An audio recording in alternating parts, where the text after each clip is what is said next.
Cheers.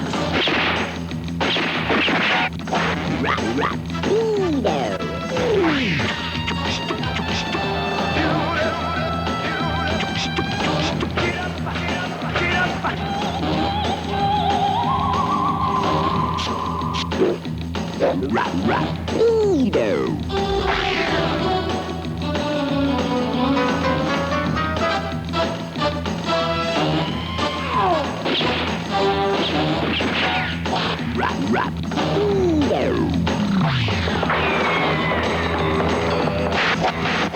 Hello and welcome to today's show where we have something for everyone, including Peter Gabriel, Vanessa Paradis, Joe Cocker, Nene Chéri and Yellow. Hello.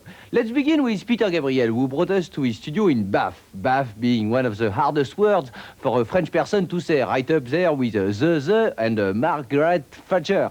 His studio, Peter's, not Margaret's, is fully equipped with the latest innovations, something that Peter's been dreaming about for a long time, so he'll be able to produce all kinds of strange music for his real-world label. Music that comes from all over the place, whether it be Pakistan, Zaire, Cuba, or exotic Belgium. Peter, who's one of the most charming people I've ever come across in my whole living days, answered all of our questions with a genuine politeness that distinguishes him from someone like Billy Idol. Here's here on Rapido, and I'm so thrilled that I'm clapping my hands in joy. Behind my back, okay, but clapping nonetheless.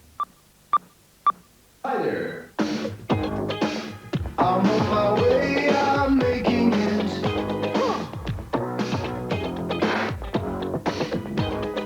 After following Peter Gabriel to Senegal, Rapido returned with him to his studios near Bath, where he recorded the Last Temptation of Christ soundtrack. He told us why he got involved in Martin Scorsese's controversial film.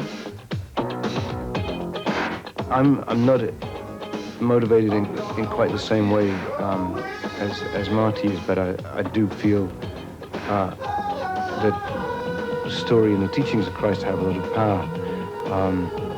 And I think from a musical point of view, I was fascinated because he was trying to create a physical world that you could touch and smell, and to try and do that with music was an interesting task.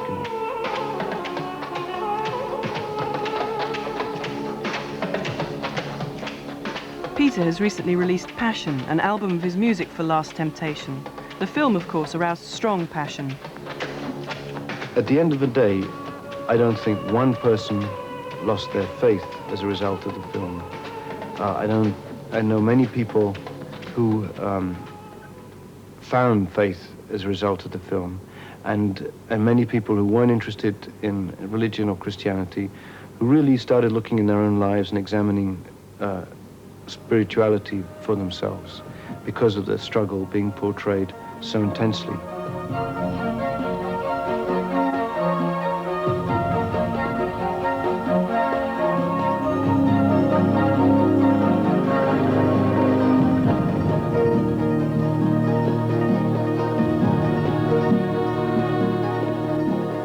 It's now several months since The Last Temptation of Christ opened in the cinemas. Rapido asked Peter why it had taken so long for the soundtrack to appear.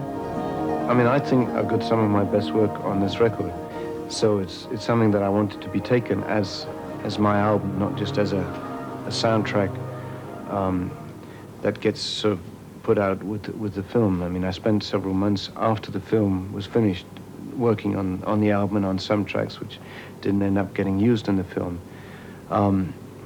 To me, it's important that I get the opportunity to work, if you like, instrumentally without lyric.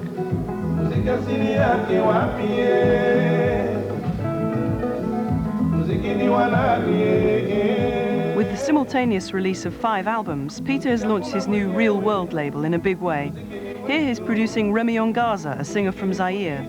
He explains the philosophy behind Real World. General philosophy is to try and make records that have great performances, to feature artists and music from all over the world, and that includes Europe and America. You know, we don't think world music should be a ghetto that excludes the West.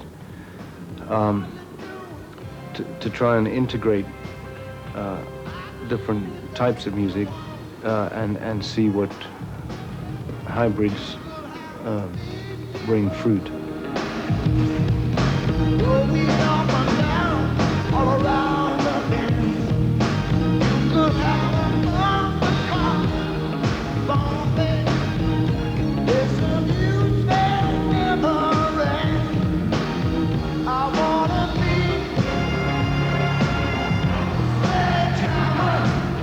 With the Amnesty International tour over, Passion finally completed, and the new label launched, Rapido asked Peter if he still wants to record an album of soul covers. Yeah, I still like to do that. I mean, I have different ideas now for what I'm going to do next, but I'm exploring sort of 2 albums. One sort of more melodic and one more groove-based. And the other parallel project is this experience part, which I'm actively pursuing. So those 2 things are really the work that I have to do this year.